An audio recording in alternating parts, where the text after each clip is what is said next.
troubling new details about the online dangers to children who have been spending more time in front of computers during the pandemic. CBS News has discovered that the number of calls about attempts to lure or exploit children online has surged 35% to one tip line alone in just the past year.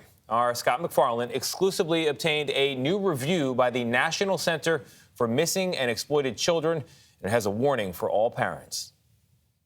When she was 13 years old, Alicia Kozak thought she'd found another teen friend online.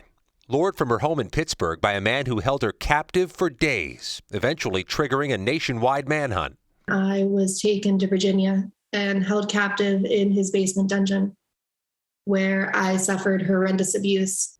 More than a decade after being rescued by law enforcement, Kozak says predators realize kids across America now have even wider access to phones and computers at an even younger age. If a predator were to try to groom a child at a park or at a mall or somewhere at school, something like that, they really only have those few chances. Whereas on the internet, they can just easily close that chat box and close that app and go to that next possible victim. Predators recognized there was a moment and an opportunity in a pandemic. The predators recognized that there was going to be more hours online where teens and children were going to be unsupervised, and they were encouraging each other to seize upon that opportunity.